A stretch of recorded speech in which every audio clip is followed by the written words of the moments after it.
Ok, então o meu percurso académico começou com uma licenciatura em Design Gráfico e Tecnologias Multimédia na ESAD das Caldas da Rainha. Depois fiz uma pós-graduação em Novos Mídia e Práticas Web, um mestrado em Design de Comunicação e Novos Mídia e agora estou a fazer um doutoramento em Design de Comunicação na Faculdade de Belas Artes. Pelo meio fui fazendo alguns cursos de especialização técnica, fiz um curso de criatividade publicitária e depois disso acabei a trabalhar nas agências de publicidade, fiz o percurso normal das agências e ao fim de algum tempo, quando estava a trabalhar na Avas, percebi que o que eu queria não era trabalhar marcas de grande consumo, queria trabalhar mais numa vertente mais cultural e fazer outro tipo de coisas. Sempre gostei de ver filmes, mas nunca pensei vir a trabalhar em cinema. Na verdade, aconteceu tudo mais ou menos por acaso. Então, nessa altura que decidi realmente sair, o Paulo Branco estava à procura de alguém que pudesse implementar estratégias de comunicação visual que fossem desde a produção até à exibição, ou seja, passando pela distribuição, obviamente, pelos mercados internacionais, pelos festivais, e que pudesse implementar essas estratégias tanto a nível de print como a nível do digital e da web, que era uma das premissas mais importantes. Tinha formação em programação de aplicações web, o que para ele era importante porque os filmes têm uma estratégia de comunicação não só a nível do print, do cartaz, na altura ainda nem era bem as redes sociais, mas eram os sites, e então pronto, foi assim que eu apareci. No início foi assim uma fase longa de aprendizagem, porque eu não tinha muita noção sequer de como é que é o ciclo de vida de um filme, como é que começamos, ou seja, de que forma é que eu posso contribuir no início à procura, enquanto o filme ainda está à procura de financiamentos. O que acontece é, muitas vezes leio um guião, ou outras vezes nem leio um guião, leio uma sinopse, uma nota de intenções, e começo a trabalhar numa imagem que às vezes até, às vezes o próprio realizador tem uma noção do que é que pode ser usado e comunica-me isso. Outras vezes não. Normalmente faço umas brochuras, elementos de comunicação que quando existem esses contactos para pedidos de financiamento são usados para apresentar o projeto, basicamente. Nessa altura o filme ainda é um projeto, não há nada filmado, não há nada feito, não está em produção. O que eu faço, na verdade, é muito diversificado e é isso que eu também gosto muito, porque quando o filme está em produção, às vezes acabo por dar algum apoio à equipa de decoração, de direção de arte, fazendo props que são usadas mesmo durante as filmagens. Claro que pronto, o meu apoio é sempre muito circunscrito a itens de design gráfico que eles próprios não conseguem gerir sozinhos, porque normalmente não têm uma pessoa especializada nisso. Depois, quando o filme entra em pós-produção, dou muitas vezes apoio à equipa de pós-produção, fazendo às vezes os genéricos, o title treatment do filme. É interessante porque consigo ter uma pequena participação ao longo do ciclo de vida do filme e às vezes é isso, quando chego à parte de fazer o cartaz, muitas vezes, dependendo dos filmes, não acontece isto em todos os projetos, claro, mas muitas vezes já estou por dentro ou seja, não é vejo o filme e tenho de tirar dali uma ideia assim no momento. Em muitos projetos tenho a possibilidade de ir mastigando ao longo do tempo e alguns até ler várias fases do guião e isso é interessante. Quando o filme segue para distribuição é aquilo que é mais visível, não é? Os elementos de comunicação gráfica que são feitos, o cartaz, as variações do cartaz para outros suportes, flyers, depende do que for, às vezes campanhas de rua. Agora fiz uma campanha de rua em Paris muito interessante da Ordem Moral, para uns itens de mobiliário urbano que eles têm lá que não existem cá. Antes disso ainda há os festivais, não é? Porque antes de chegar à exibição o filme faz o ciclo dos festivais. Nessa altura por vezes faço cartazes diferentes. O que acontece quando o filme é selecionado para um festival é que muitas vezes ainda não está finalizado. Ou seja, tenho um acesso mais limitado ao material. A estratégia muitas vezes não é tão comercial, ou seja, não temos de capitalizar tanto nos atores ou o próprio posicionamento do building block no cartaz não tem de obedecer a critérios dos contratos. Há uma série de, não diria propriamente facilidades, mas menos constrangimentos criativos.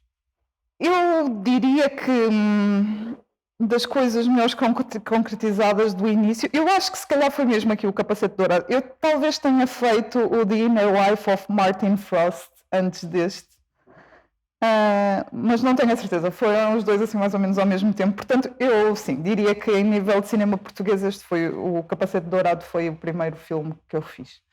Foi mesmo interessante porque o Jorge Cramês disse-me que queria um cartaz retro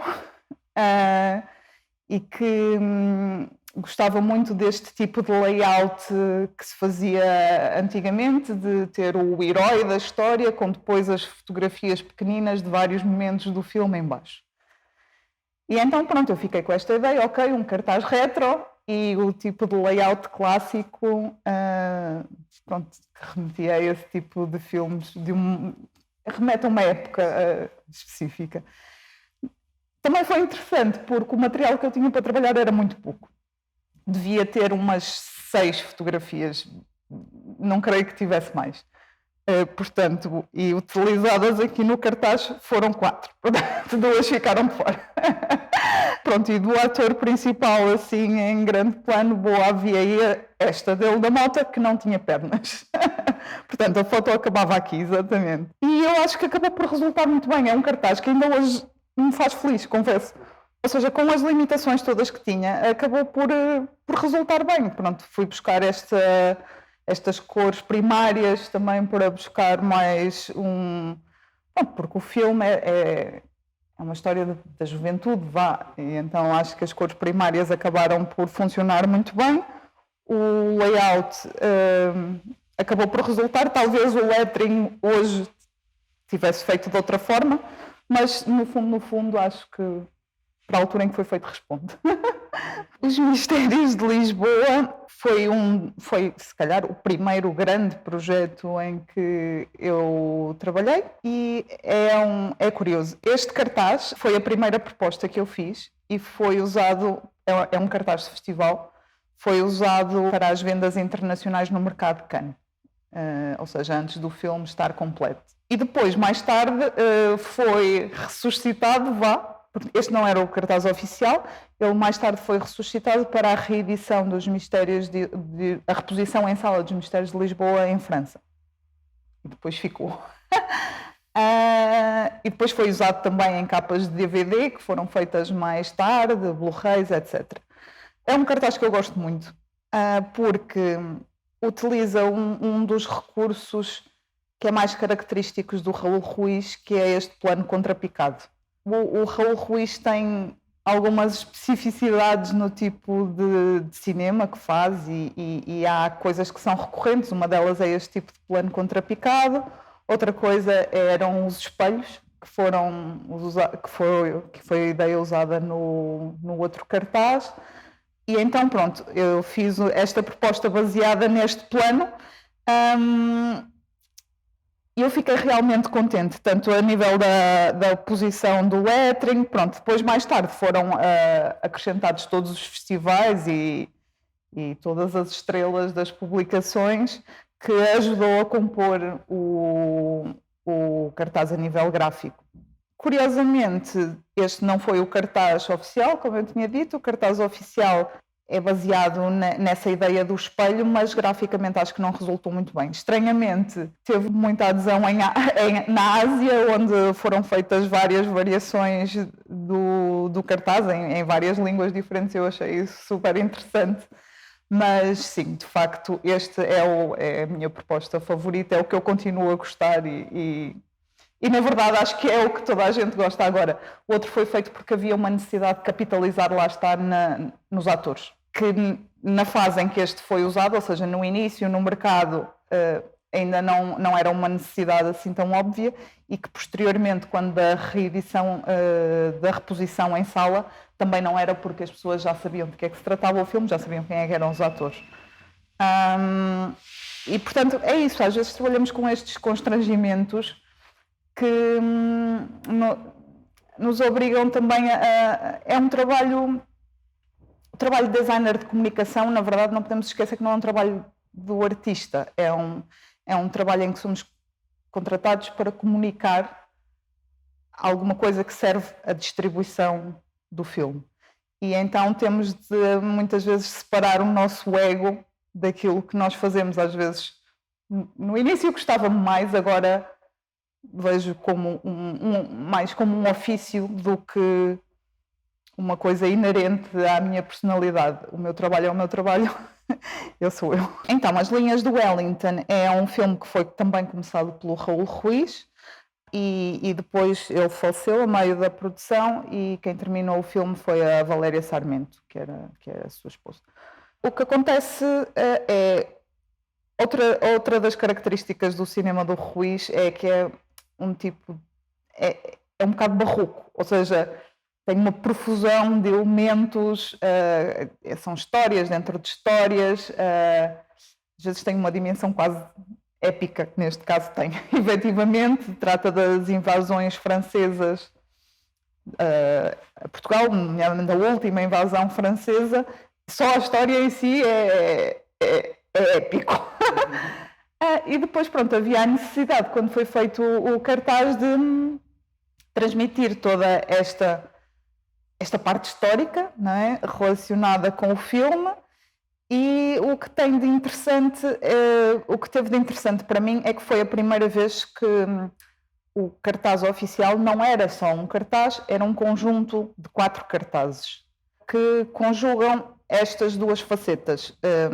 Ou seja, o layout dos cartazes em cima tem histórias pessoais das personagens, e em baixo tem factos históricos. E todos os cartazes têm este tipo de montagem e o título a meio. Às vezes há soluções gráficas que são implementadas em favor da coerência da comunicação, e este caso foi isso. O que acontece é, na parte de baixo, há um plano de conjunto que em alguns dos cartazes foca o lado português, dessa retirada, dessa fuga das pessoas. São planos de muita gente com as trouxas às costas, as coisas a sair de algum sítio, e em outros foca o lado francês da conquista, em que aparece o exército francês com as suas bandeiras, os seus cavalos, etc. Depois, em cima, são colocadas as histórias das personagens que dialogam com a história, com o contexto histórico dessa altura. Neste aqui temos, por exemplo, a Vitória Guerra com o Marcello, em que havia aqui, ela era uma menina muito sassy, havia aqui uma história de amor, noutros temos uma história de amizade, noutros temos com a Marisa Paredes temos uma história de apoio, em que ela realmente ajuda alguém. Depois temos com o John Malkovich, em que demonstra de alguma forma também o lado francês, não é? Com ele enquanto general daquele processo interior que ele também viveu durante estes momentos da conquista, pronto. Ou seja, é um filme baseado no diálogo entre factos históricos e a vida interior destas personagens e a relação entre elas. Aqui também é curioso, porque a primeira proposta que fiz, se calhar continua a ser das minhas favoritas, era uma proposta também de festival, quando o filme ainda estava em rodagem. Foi para um mercado que eu já não sei precisar se foi de Berlim ou de Cannes. Foi na altura em que ainda o Raul Ruiz estava à frente da produção, à frente da realização do filme. Na altura não tinha material ainda, não tinha quaisquer filmagens feitas, então foi feito com base numa imagem da reconstrução histórica do ataque às linhas de Torres. Agora, em relação ao Le Cahier Noir, o título em português é O Livro Negro, mas Tem uma história engraçada este cartaz, porque o título que era suposto o filme ter era O Livro Negro de Padre Diniz, porque ele é baseado num romance. Ou seja, acho que o título original jogava melhor com o cartaz. O cartaz foi feito ainda com esse pressuposto, que o filme se chamaria O Livro Negro de Padre Diniz. E o que acontece aqui na escolha da imagem? Isto também é engraçado porque isto é um estilo do filme. Aliás, é um estilo, mas não é um estilo do filme. É um estilo retirado dos brutos do filme. E uma coisa interessante de eu trabalhar in-house é eu ter acesso a material que de outra forma não poderia ter. Ou seja, eu vi no filme esta cena, eu achei que esta cena era indicada para aquilo que eu queria fazer, mas o posicionamento das personagens não era o correto. Ela não estava perfeitamente de perfil, o gesto que ela fazia não era exatamente este, não lhe tocava na testa. Então eu aí pedi para aceder aos brutos que foram rodados desta cena, que eram para aí 10 planos, e desses 10 planos consegui recolher esta imagem, o que foi muito interessante e não poderia ser feito de outra forma. O que tem interessante esta imagem é que esta criança que está aqui, ou seja, o filme trata da relação entre o padre Diniz enquanto criança e a sua ama, e evolui depois a partir daí. E então esta criança que está aqui é o padre Diniz enquanto criança, e há este gesto dela lhe tocar na testa, que é mais ou menos uma espécie de bênção, que é de alguma forma um gesto premonitório do que vai acontecer a seguir na história.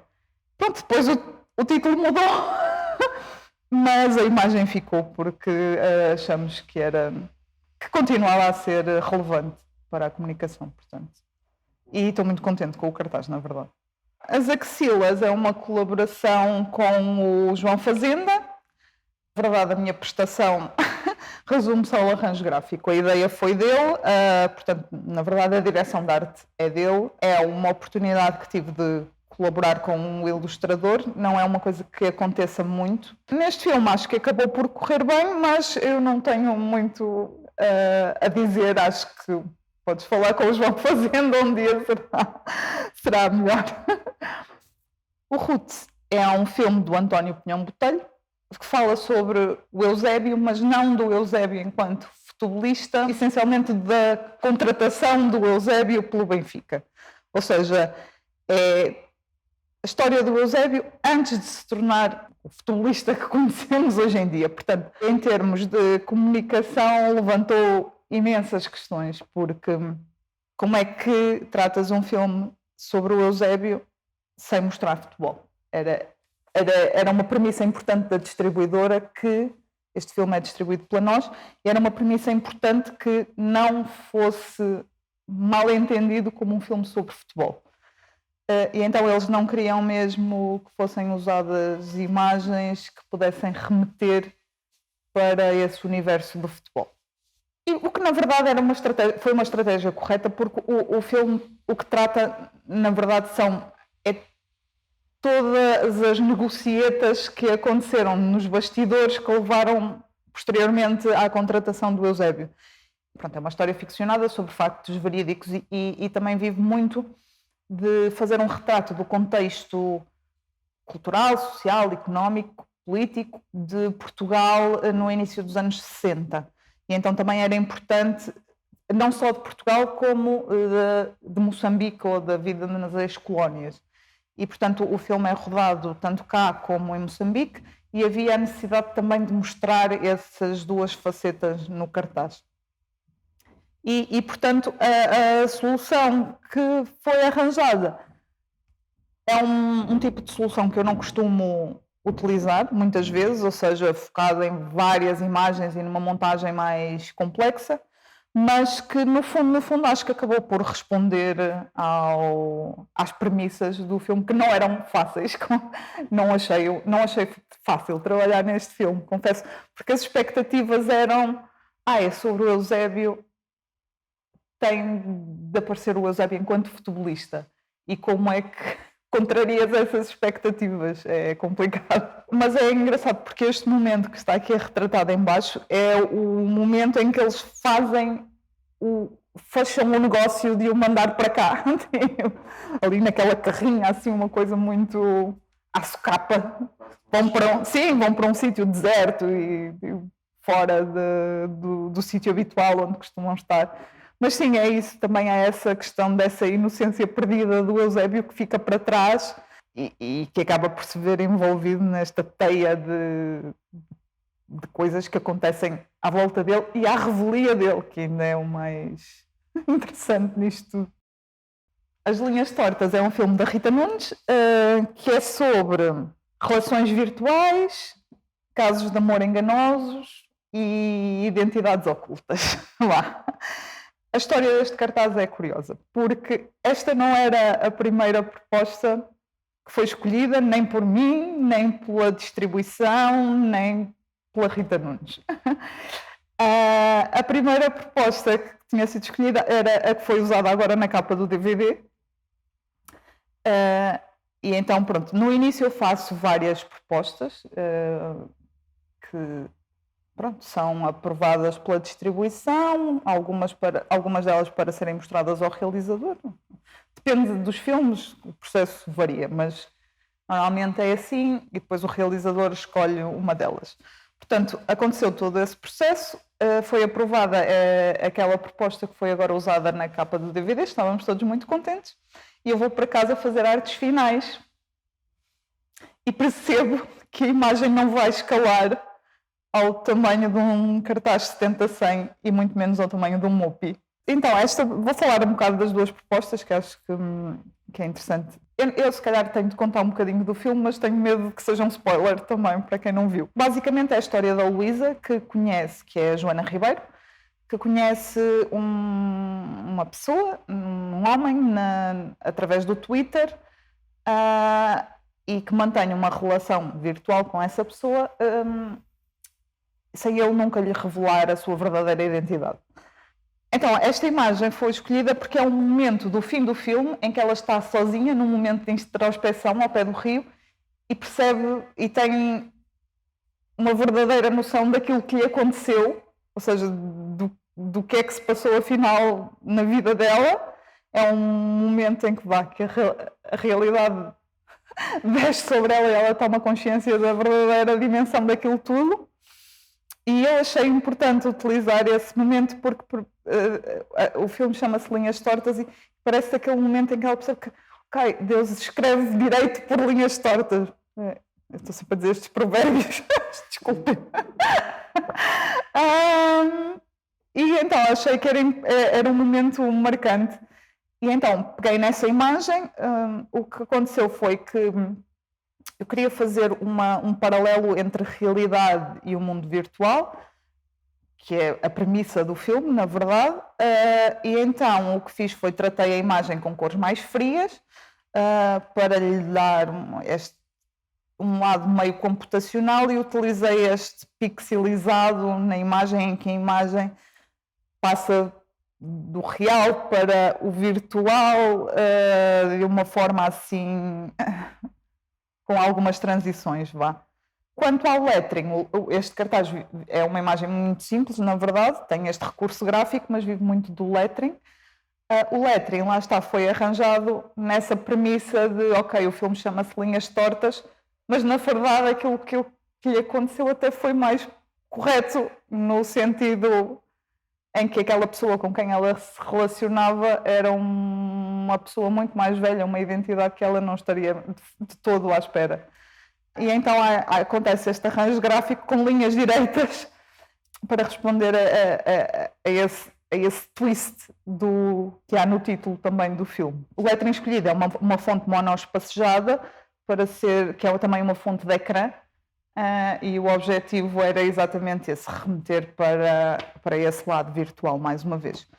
No cartaz que tinha sido escolhido originalmente e que foi usado agora na capa do DVD, que vai sair entretanto, a premissa é exatamente a mesma, é essa relação entre o real e o virtual, que aí está expressa de uma forma ainda muito mais simples, porque é um grande plano da cara da Joana Ribeiro, olhar para um ecrã, o ecrã está fora de campo, mas há a luz projetada na cara dela em que se percebe nitidamente que o ecrã está lá, e depois o texto é colocado sobre essa imagem, de forma em que parece que o espectador está dentro do ecrã a olhar para ela. Ou seja, há esse recurso gráfico que é muito simples e acho que acabou por resultar muito bem. E daí ter sido a nossa primeira escolha. Mas cá em Portugal não faço ainda materiais muito específicos para o streaming. Por exemplo, a HBO não acontece como acontece lá fora. Aqui o que eles pedem, o title treatment separado da imagem de fundo do cartaz, eles utilizam a imagem de fundo de cartaz e o title treatment à frente. Ou seja, o cartaz que eles utilizam na plataforma não tem texto. Lá fora, isso já é outra questão, ou seja, já existe uma nova versão do cartaz em que se remove todo o building block e ficam só os elementos principais. Isso ainda não estamos a fazer cá, acho que está quase aí. O filme é rodado em Moçambique e trata a história do mosquito, que é o Zacarias, que é esta pessoa muito jovem que é enviada para a África, para a guerra, e acha que é numa aventura fabulosa, super entusiasmado com ir à guerra. O que é que acontece? Acontece que ele chega à África e apanha malária. E enquanto o seu pelotão vai efetivamente para a guerra, ele fica no acampamento a delirar com a febre da malária. A uma certa altura ele decide que quer mesmo ir à guerra e quer encontrar o seu pelotão e parte sozinho numa aventura mato adentro à procura da guerra e do seu pelotão, basicamente, e entre os delírios da febre da malária, e há momentos em que não se percebe bem se partes daquela história são reais, se são ficcionais, o próprio tempo da história avança e recua, e então o filme vive muito desta dualidade entre esta pessoa muito vulnerável, de certa forma, e um ambiente adverso em que se encontra. Para o cartaz do filme foram feitas várias coisas. O cartaz oficial foca mais esta questão da solidão desta personagem, não é? Porque ele, na verdade, é um solitário que aqui aparece com... Este é um momento marcante do filme em que é o desembarque dele em África e deste confronto com a realidade que se passava lá, na verdade. O que eu tentei fazer aqui é focar essas duas coisas, esse lado solitário dele e, ao mesmo tempo, essa questão dessa alucinação em que ele vivia. De alguma forma, aquilo era uma coisa meio surreal, aquela aventura. Acho que, apesar de ser muito simples, acho que responde. Foi usada esta foto em que ele está com outras pessoas, mas está aliado completamente dessas pessoas. Ele olha para fora do cartaz, como num momento em que está sozinho com ele próprio, e a imagem foi rodada para nos dar essa sensação de estranheza. Aqui foi focado mais o lado da guerra. Apesar disso, o filme não é um filme de guerra.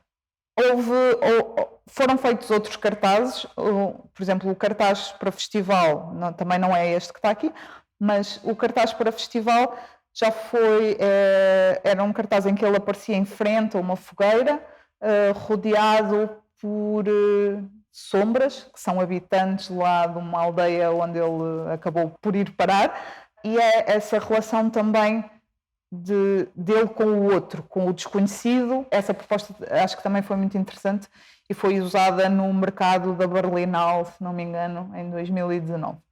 Depois fizemos esta proposta, que aí já queríamos focar mais sobre a personagem em si, e esta foi usada para a estreia. Fiz outra proposta que também gosto muito, que já foi com base em estilos do filme, e essa já focava mais este lado surreal que a história tem. A imagem que é usada aqui na parte superior, ou seja, em baixo, ele aparece a fugir de alguma coisa, a correr pelo mato, a fugir de alguma coisa que não está lá, não existe nada a persegui-lo, na verdade. É este confronto com o desconhecido. E então aparece na parte de cima também invertido, para nos dar mais ainda essa sensação de surreal e de estranheza, este momento absolutamente surreal em que eles desembarcam em África às costas dos escravos. Tipo. E é marcante, e o filme também aborda estes pontos históricos, e acho isso muito interessante no filme. E depois havia esta necessidade de trabalhar sobre um cartaz verde. Ele está constantemente no mato, onde tudo é verde à volta dele, e nesta altura percebi que é difícil trabalhar um cartaz verde.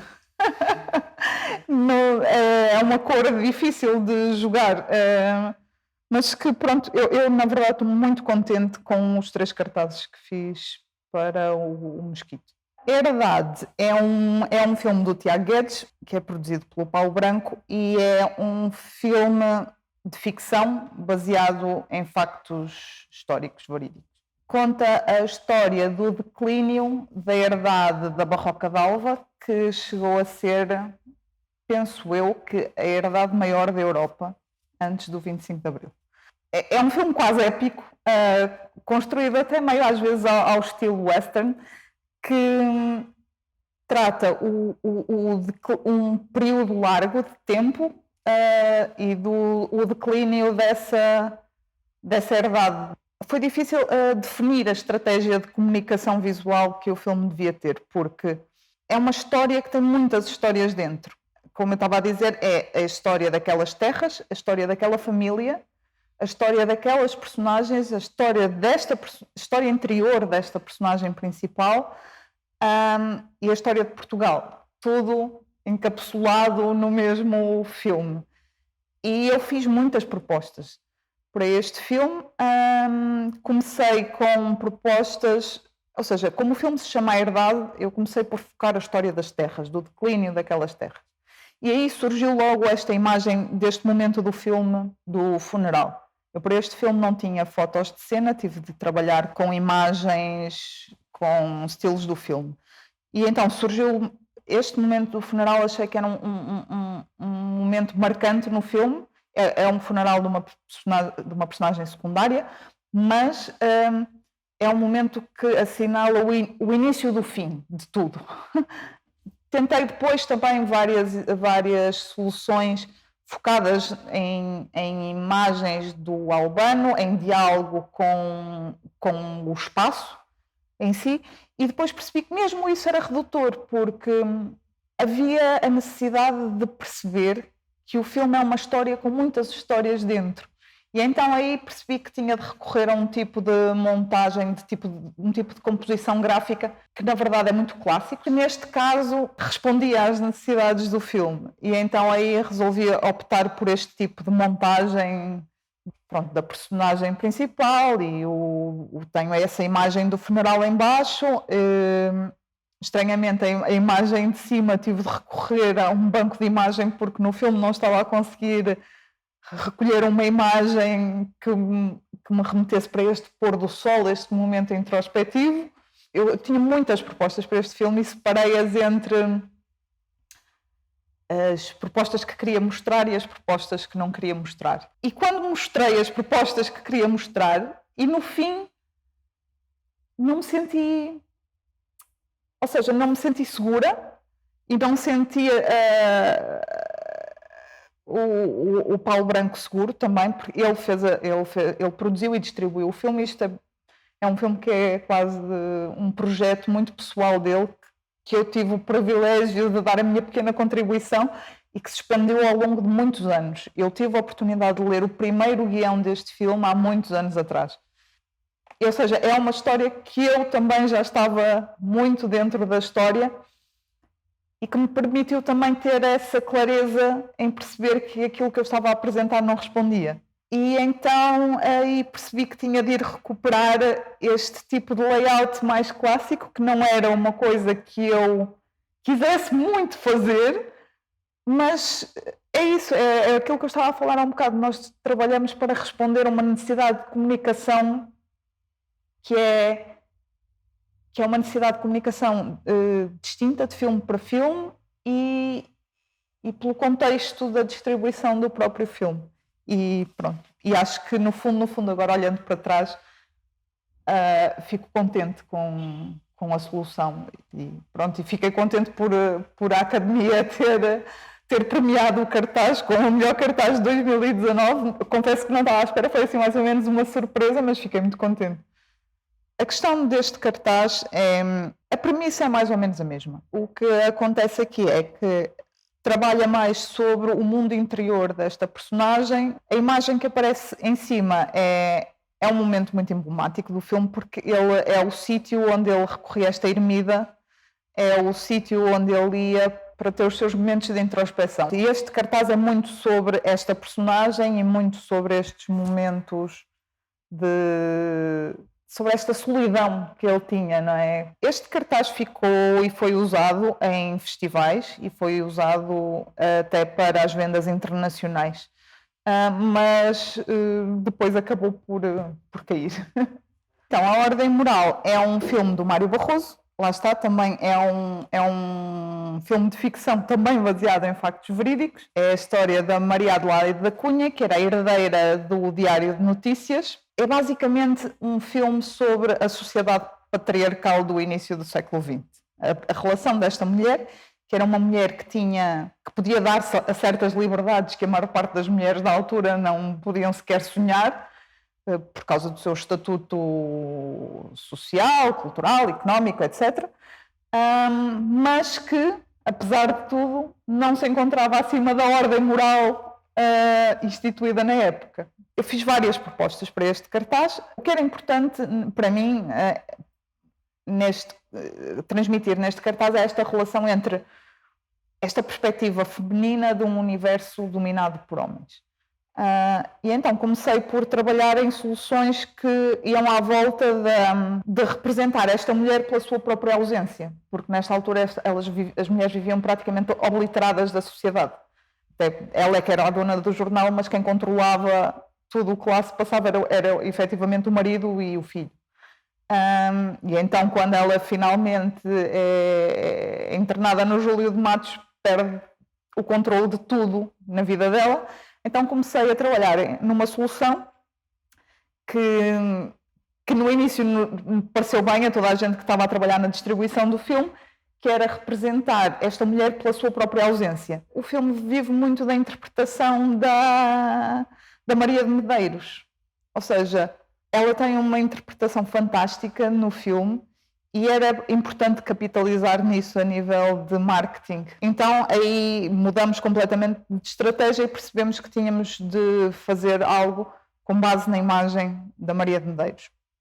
Comecei a trabalhar em propostas que tinham por base a relação dela com os homens, ou seja, de que forma é que ela foi acossada por eles e foi remetida àquela situação onde estava, até que depois percebemos que o filme era mesmo só sobre ela. E então aí surgiu esta ideia de trabalhar esta imagem dela com o bigodinho, que é extremamente simbólica. E o mais engraçado é que eu tinha feito uma seleção de imagens e uma delas era esta dela com o bigodinho, que não tinha sido aprovada. Mas aí pensamos, não, vamos voltar tudo atrás e então voltamos a esta imagem dela com o bigodinho, que condensa numa só imagem, uma coisa muito simples, este confronto entre o universo feminino e o universo masculino. Porque o que acontece aqui de interessante isto é uma imagem de uma peça de teatro que ela fazia várias peças de teatro e quando foi internada no hospício continuou a fazê-las. E ela não fazia estas peças de teatro, o que é interessante é que ela não as fazia para se divertir. Ela fazia-as como crítica a esta sociedade patriarcal da época. E aí é que está a importância desta imagem dela com o bigodinho. Além disso, é uma imagem forte, não é? Porque, em termos de comunicação, se a Maria de Medeiros, de repente, com um bigode, ok, o que é isto? E cumpre a função do cartaz do filme. Porque, para mim, o cartaz do filme não tem de contar a história do filme. O que ele tem de fazer é chamar a atenção para a existência de um filme que aborda determinados assuntos e suscitar curiosidade para saber mais sobre ele. Não podemos ter a ideia que o cartaz do filme vai condensar numa imagem aquilo que o filme conta em 24 frames por segundo ao longo de mais de uma hora. Acho que acabou por funcionar bem. Depois o layout. Decidi ir com um layout muito clássico, escolher esta ideia da moldura, trabalhar sobre a moldura, porque a moldura, quando posicionada, acontece que cria, apesar de ela estar a olhar para a câmara e nos estar a interpelar diretamente com o seu olhar, o facto da moldura cria uma distância entre ela e o espectador, ou seja, remete-a imediatamente para um tempo que não é o nosso tempo presente, não é o tempo presente do espectador. E é essa a função da moldura aqui. Depois o lettering, mais uma vez, já era o lettering do title treatment do filme, que foi justaposto com esta frase que diz a história de uma mulher livre, que é escrita num tipo de fonte mais manuscrita para lhe dar o lado pessoal. Ela, na verdade, acabou liberta da instituição, porque resolveu escrever as suas próprias memórias e contar a sua própria história na primeira pessoa. E sem isso, ela provavelmente nunca teria saído de lá. E isto é curioso, é muito curioso. O Ulfest, eu comecei a trabalhar no Ulfest já há muito tempo. Comecei a dar apoio à equipa gráfica que existia na altura. E, entretanto, pronto, fiquei com esse trabalho ao meu cargo. O festival em si mudou muito ao longo destes vários anos. É um festival que se adapta.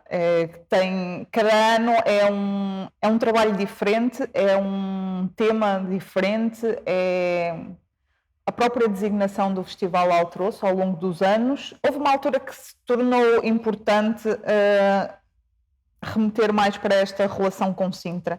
E o ano passado, em 2019, foi o ano em que foi restaurado o filme Viagem a Lisboa, do Wim Wenders, e o Wim Wenders veio ao festival. E então, para o cartaz do filme, pegou-se nessa premissa desta relação entre Lisboa e Sintra, que já era uma relação que existia na própria cinematografia do Wim Wenders, que ele tem o Viagem a Lisboa, que é a imagem aqui de topo do cartaz, foi rodada em Lisboa, né? E a imagem de parte de baixo do cartaz é um filme rodado em Sintra, que é o Estado das Coisas. Havia a necessidade de trabalhar com estes dois filmes e queríamos arranjar um elemento que fosse recorrente entre os dois filmes, que era este automóvel, que era o mesmo automóvel que aparecia nos dois filmes.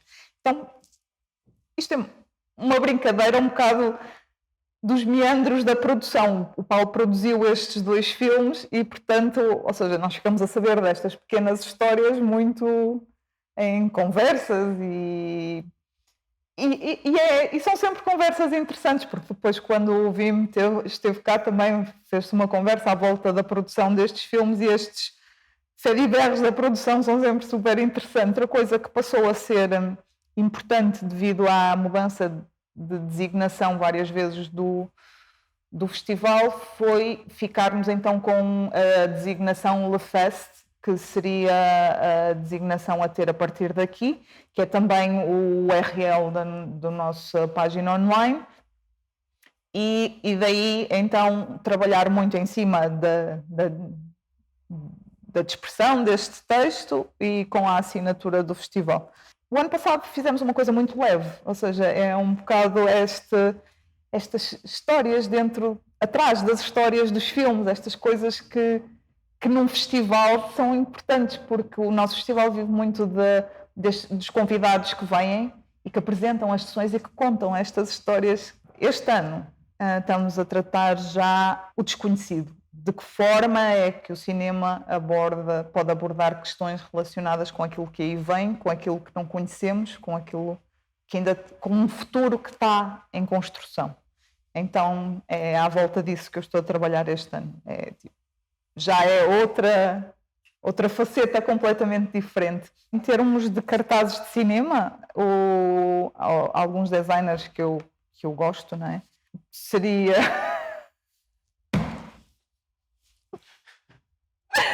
Bom, vamos lá outra vez. Take 2. Alguns designers que eu gosto por exemplo, o Neil Kalerhaus, acho que tem um trabalho fantástico. Uma coisa que acontece lá fora é que os designers trabalham cada vez menos sozinhos, ou seja, estão mais em estúdios ou até em grandes agências. E, por exemplo, o caso do Kalerhaus, o que eu já me tenho apercebido é ele já não trabalha sozinho há muito tempo. Ou seja, quando vou ao site dele já não sei o que é que foi ele que fez exatamente ou o que é que foi. Mas ele trabalha com pessoas que eu admiro muitíssimo. Por exemplo, eu sei que tem uma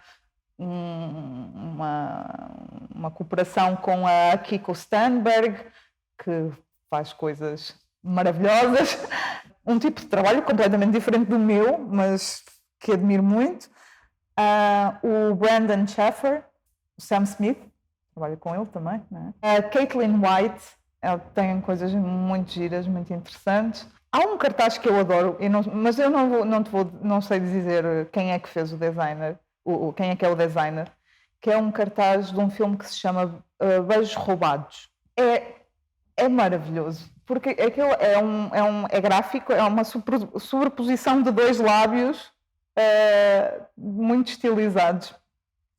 E acho que é o meu cartaz favorito de sempre. E depois remete-me também para o tipo de cartazes dos filmes polacos, que são sempre muito fora da caixa, que eu acho super interessante.